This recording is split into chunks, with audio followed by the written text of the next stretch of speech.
ఏదో ఒక రకమైన బాధ కంటిన్యూస్గా నడుస్తుంది అంటే అది మనకు డిప్రెషన్కి మనం గురి అవ్వచ్చు. డిప్రెషన్ అంటే డిప్రెసివ్ డిజార్డర్ అంటే ఒక మానసిక వ్యాధి. ఇప్పుడు మనకి కంటిన్యూస్గా అదే రకమైన ఫీలింగ్, అదే రకమైన బాధలో ఉన్నప్పుడు దాన్ని మనము కన్సిడర్ చేయాలి, ఏదన్నా ఇష్యూ ఉండొచ్చు అని చెప్పేసి. సో ఇందులో సిమ్టమ్స్ ఎలా ఉంటాయి? కంటిన్యూస్గా లోగా అనిపించడం అంటే బాధగా అనిపించడం, కంటిన్యూస్గా మనని మనము డౌట్ పడడం అంటే నేను సరిగ్గా లేను, ఐఎమ్ నాట్ గుడ్ ఇనఫ్, నాకు ఇంతకుముందంత కాన్ఫిడెన్స్ లేదు, నేను చేసేవన్నీ తప్పు, నేను తప్పు చేస్తున్నానని చెప్పి గిల్ట్గా ఫీల్ అవ్వడము.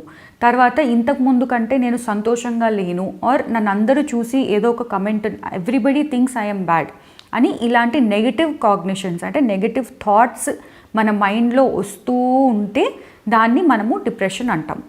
ఈ థాట్స్, ఆ మూడ్ అన్నది మనకి 2 వారాలు కంటే కంటిన్యూస్గా అలానే ఉంటుంది అంటే like 2 weeks, more than 2 weeks if you are in the same mood, same thought process, then you should definitely go to the doctor. Psychiatrist దగ్గరికి వెళ్ళాలి. మీరు జనరల్ ఫిజిషియన్ దగ్గరికి వెళ్ళి ఇవన్నీ కొంచెం చెప్తే they may or may not consider it.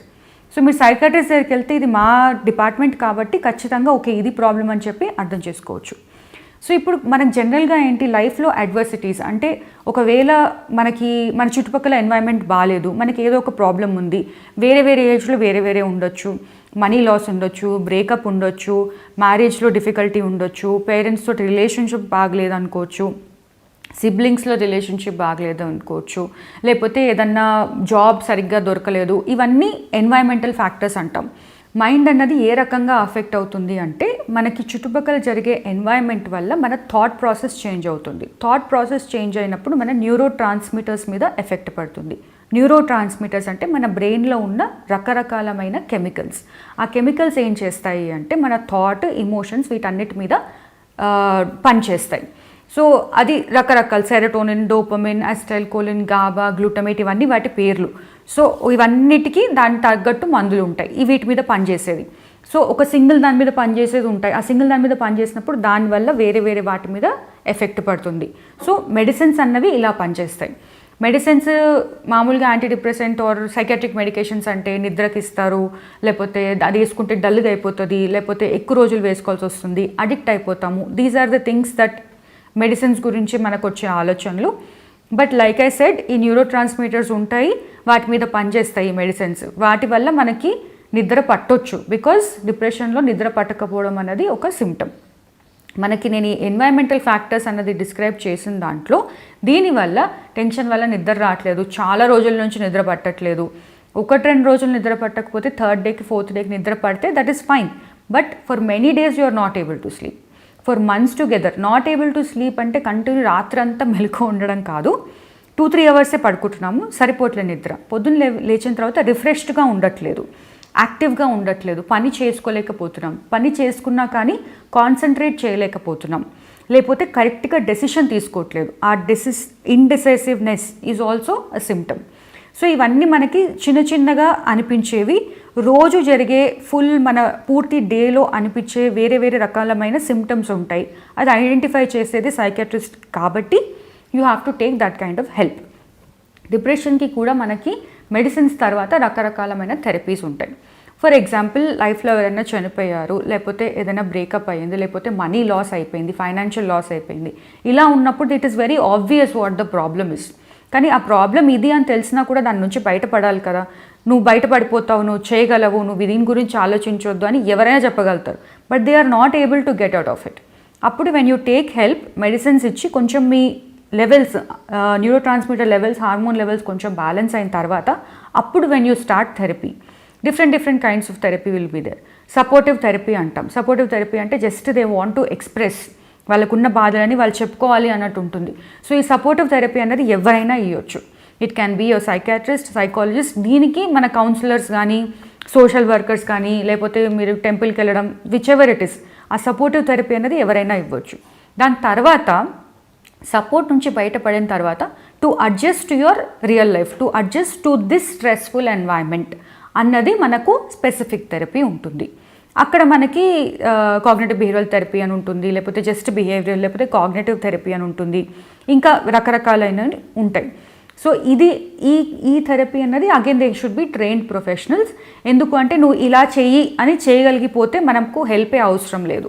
So when you are in a position that you have to take help, you have to take proper help. So ఇది మనకు డిప్రెషన్. ఈ డిప్రెషన్లో మళ్ళీ మైల్డ్, మోడరేట్, సివియర్ అని ఉంటాయి.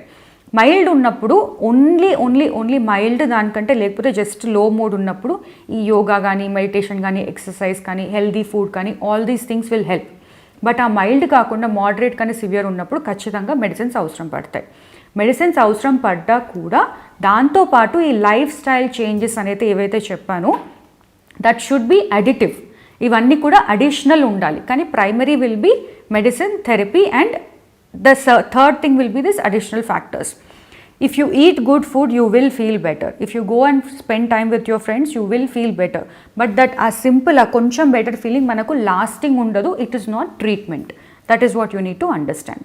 ఫ్రెండ్స్తో మాట్లాడితే సరిపోతుంది, నా ఫ్రెండ్స్తో కూర్చొని ఎంజాయ్ చేస్తాను, కూర్చొని సిట్టింగ్ వేద్దాము, తాగుదాము, నేనే ఒక పెద్ద థెరపిస్ట్, నేనే ఒక పెద్ద ఏమంటారు అడ్వైస్ ఇస్తాను బాబా అని చెప్పి చాలామంది, I'm sure in every friend group there'll be one person like this.